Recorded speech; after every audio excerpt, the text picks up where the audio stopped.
In this video, we are going to explore a consideration for unlocking really effective professional development. So I'm sure as a teacher or a leader or an administrator, you have been in a session before that really just didn't hit the mark. You walked away feeling like it didn't help you move closer to your goals or objectives. So one thing that I'd like you to consider when it comes to planning effective PD is clarity.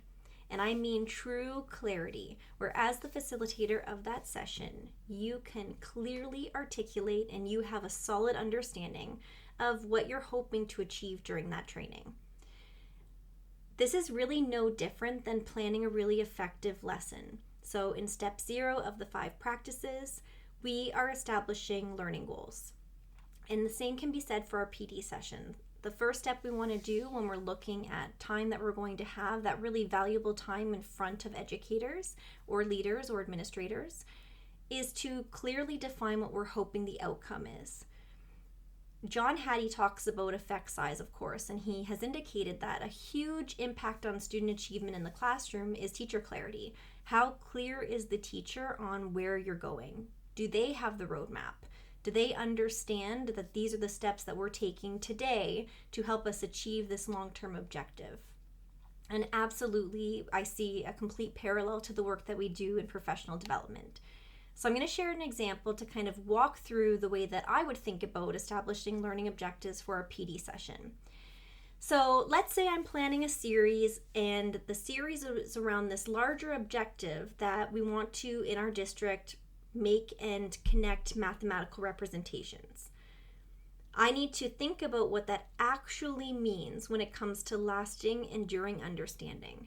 So I'm going to kind of talk through what my learning objective language might sound like.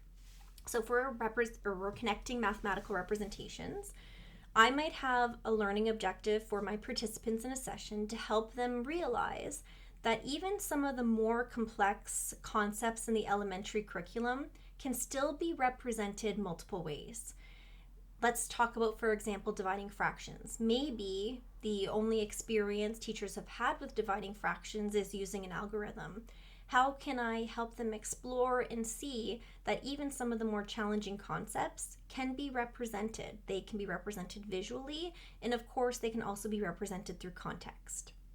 Maybe a goal for my session is to help teachers explore particular visual representations that are going to serve students for a long time through their mathematics journey. So maybe I want to expose them to tools that are great for making connections between strands and concepts. A tool, for example, like the ratio table. I want them to experience a mathematical epiphany where they're able to solve a variety of problems using that single tool, to see how it can be useful all the way from early mathematics or early along the developmental trajectory to much further down the trajectory.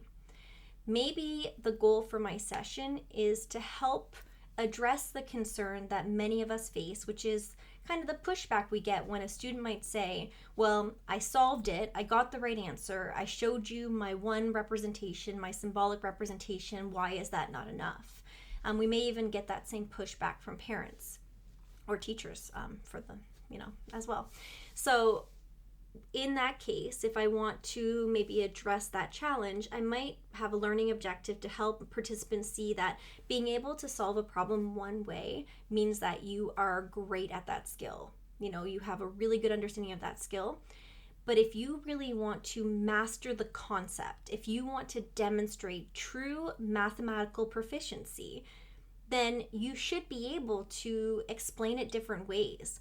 So I should be able to, I always use the language like I want to be able to, I can solve it in the most efficient way that I know, which is great. But if I want true adaptive reasoning or conceptual understanding, if I want to really demonstrate mastery or make those connections, I should be able to represent it multiple ways. And maybe that is the goal for the session. So whatever your goal is, just being super clear before the start of the session about what you hope to achieve so that you can guide the conversation and stay on track, no different than the facilitation skills of a teacher in the classroom. When it comes to actually structuring the lesson itself, I really like the idea of sharing the goals up front.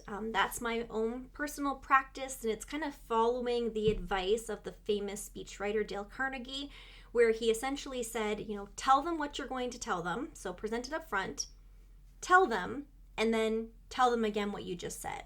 So kind of using that structure for planning the session itself. And the reason that I advocate for being really transparent with participants about the goals from the onset of the session is that they don't know where you're going. They don't have the roadmap. And so if I want them to trust and sit back and relax and participate in the journey, I want to give them clarity on what we're trying to achieve together. And another suggestion is to really frame those goals in a way that's going to speak to their emotional motivators. So don't tell them what you want them to learn. Help them understand how the learning that you're going to engage in together is going to help them tackle some of the challenges that they're currently facing in their classroom. So going back to the examples that I shared, maybe a challenge they're facing is that they're getting pushback from their students that, they feel that a symbolic representation should be enough. And so how can I frame my learning objective in a way that's going to speak to their experience and help them understand that this work is going to serve them in their role as a really effective educator?